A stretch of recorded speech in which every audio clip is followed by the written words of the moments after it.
We're going to finish up with some formula work related to our study of arcs and angles, and this time we're going to look at the relationship between some of the arc measures, chords, secants, and tangents.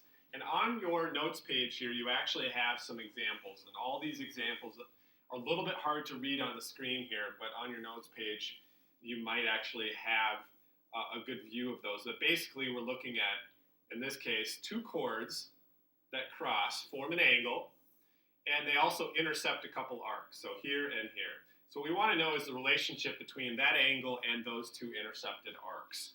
And so let's take a look on Geometry Sketchpad here. So we've got two chords. Now looking at this set of measurements here, we've got arc BE and we've got arc DC over here that are intercepted by these two chords, CE and BD. So those two chords are crossing, they form this angle, BFE, and that's 80 degrees. Now think about how 80 is related to about 100 degrees for that arc measure and 60 degrees for this arc measure. Now hopefully you're seeing that 80 is exactly halfway between those two, which you might say is the median, and you would be correct. Another way of thinking about it is half of the sum of these two arcs. Sum, remember, is just a mathematical word for adding, so 60 degrees plus 100 degrees is 160. Half of that would be 80. All right. Another way of thinking about it is it's the average. 80 degrees is the average of those two arcs.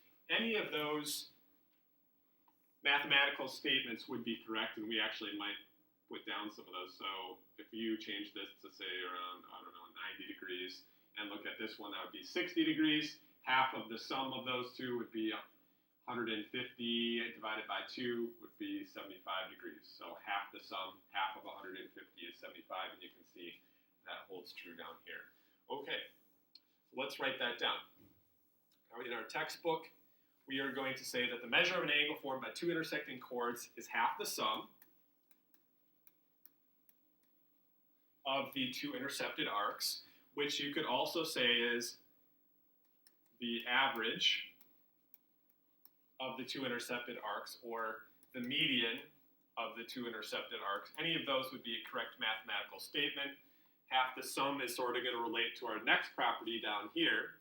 Now the next property relates to two secants that form an angle outside of the circle here. So if we take a point and we draw two secants from there, we're actually interested in how that angle is related to the two intercepted arcs. So once again, we're looking at the intercepted arcs related to an angle, only now the angle is on the outside. And if you're able to read these measurements here, you might be able to figure it out. Let's look into Geometry Sketchpad. So this would be our secant. Now this one's a little bit harder to get to work out to be nice numbers here. I tried to kind of color code this to make it a little bit easier to see, but we're looking at arc BD, which right now is about 60 degrees, and arc FE, which is about 19 degrees, and then angle ECF over here, which is about 20 degrees. Now, if you add those two up, 60 plus 20, or 60 plus 19, I guess in this case, and then divide that by 2, you're not going to get 20 or 21 degrees. So it's not half the sum. But there's a reason why I said half the sum before, to clue us into the possible relationship in the next one. The next one right here is actually going to be half the difference.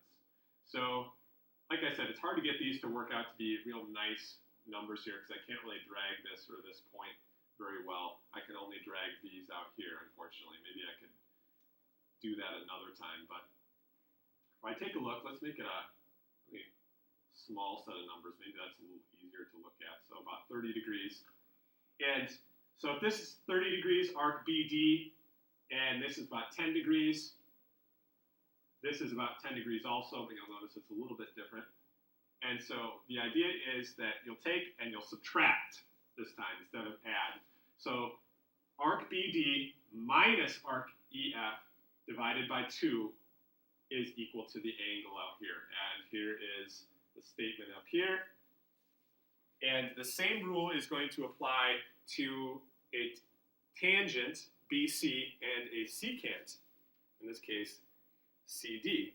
So the intercepted arcs, if we look at arc BD and subtract arc EB, so take 137.76 minus 90.59, and divide that by 2, I get down to the 23.58 number. So subtract them and divide by 2, or you could express it as half of the difference.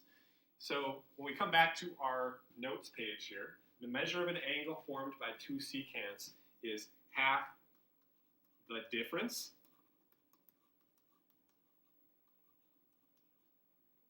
between, or of, let's say, just like the previous one, of the intercepted arcs. All right, now, as I just showed you on Geometry Sketchpad, we have a tangent and a secant. That same rule is going to apply. So we're talking about this angle right here is going to be half of the difference between these two arcs. So let's just say this was 80 degrees right here, and let's say this was 30 degrees. 80 minus 30 is 50 degrees.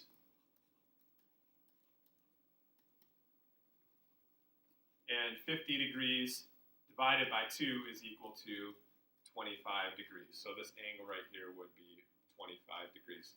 So what we could say is the measure of angle D is going to be equal to the measure of arc AB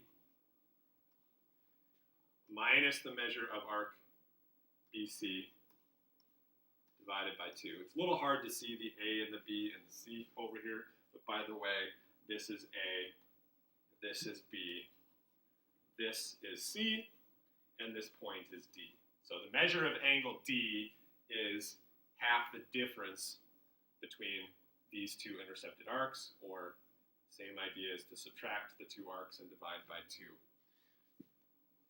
All right, last property is related to a tangent and a chord. So once again, I'm concerned about the angle here. I want to know, how is that angle related to any intercepted arcs? This time, I'm going to be referring to this arc right here. Okay, so how is that arc related to this angle right here? And if we look at our last of our Geometry Sketchpad drawings here, or constructions, you'll notice that there is a pretty easy relationship to notice. So measure of arc AB here is 80 degrees. Angle ABC is 40 degrees. All right. So if we take 80 divide by 2, we get 40 degrees, and that's what will always be true. So if I bump this down to, say, about 50 degrees, so arc AB is 50 degrees, notice that the angle is now half of that. So ABC is about 25 degrees. So that is always going to be true. All right. Now on your notes page, it does express it as a formula here. And on the Geometry Sketchpad, I actually stated it as a conjecture in words. In class, next time, I'll give you a copy of all these conjectures kind of in one single list. But I think it's helpful to see it worked through in some examples with Geometry Sketchpad, so that's why we were going through this together. So, all right, so there we have it. Angle BDA, that angle is going to be half of the measure of that intercepted arc BD. So take BD and divide it by 2, and you'll get that angle BD.